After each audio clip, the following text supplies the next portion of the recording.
le cas d'une neuroanatomiste, Jill Bolte Taylor, qui raconte le cas de son accident vasculaire, un hématome dans l'hémisphère gauche, qui l'a rendue complètement aphasique et puis hémiplégique, puis après elle est tombée dans le coma, mais avant de tomber dans le coma, elle a décrit une sensation extraordinaire qui était comme quelque chose qu'elle n'avait jamais vécu. C'était elle rentrait dans un espace-temps d'une dimension universelle, et avec d'ailleurs une sensation d'amour universel.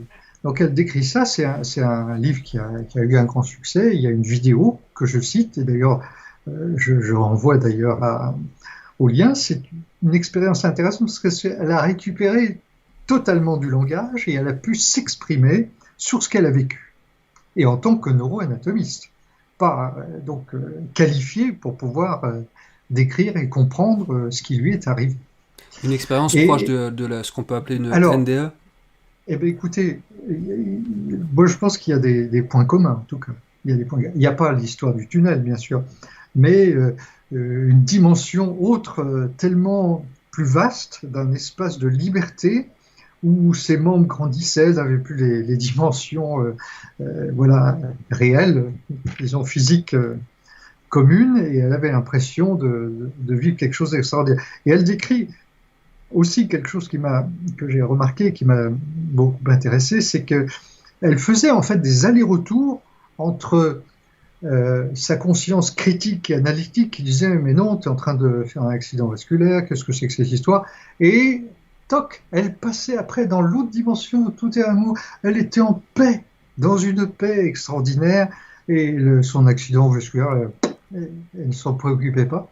Et puis hop, elle revenait en disant non, je fais un accident, il faut que j'appelle, il y a urgence, il y a urgence. Donc elle faisait cet aller-retour, et je pense qu'il y a une espèce de moteur intrinsèque en nous-mêmes qui nous permet de faire ces allers et retours, et c'est pour ça que d'ailleurs ça m'a paru aussi clair qu'il fallait faire des allers et retours, sans attendre bien sûr la lésion de Madame Taylor, il n'y en est pas question. Mais on peut déjà mettre en place quelque chose qui va élargir notre conscience. Vous parliez tout à l'heure de l'hémisphère droit qui serait très intuitif. Il y en a même qui ont écrit, je cite dans mon livre, des revues qui ont parlé Dieu habite-t-il le cerveau droit? Bon, l'hémisphère droit. C'est pour ça que On je ne va parlais pas dire de ça. transcendance tout à l'heure. Voilà. Alors la fonction transcendante, on reviendra avec Jung, qui n'était pas neurologue. Enfin, il était très intéressé par les sciences et par les hémisphères aussi cérébraux.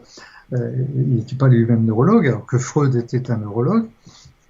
Et donc, c'est vrai que quelque part, il y a une recherche d'unité intérieure. Cette transcendance, ça va être une paix où l'équilibre se fait. Alors déjà, est-ce que ça doit passer par nos hémisphères à partir de fonctions simples, ou est-ce qu'il faut être d'emblée dans la psychiatrie, dans la psychanalyse? Moi, je pense qu'il y a une clé par les neurosciences. C'est peut-être parce que je suis neurologue, hein, bien sûr.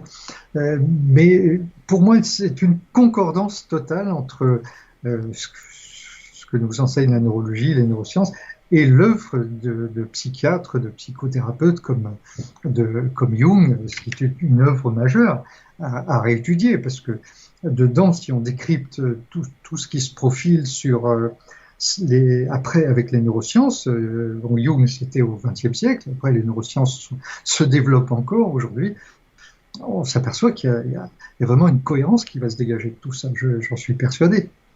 Et toujours, oui, ce principe d'unification, de va-et-vient entre deux pôles que tout semble opposé. Voilà. Mais qui... Alors, mais qui fonctionnerait. Alors, justement, Gilles Bolter-Lor dit que son hémisphère droit s'est dégagé parce qu'il y a eu un déficit de son hémisphère gauche sur le plan intellectuel. Donc, ça a libéré ce qui était sous-jacent. Ça a libéré. Et il semble qu'effectivement, par notre culture, notre éducation, on empêche, on entrave en quelque sorte la libération de ces fonctions qui peuvent paraître étranges, mais qui probablement sont normales. Dans le livre, vous expliquez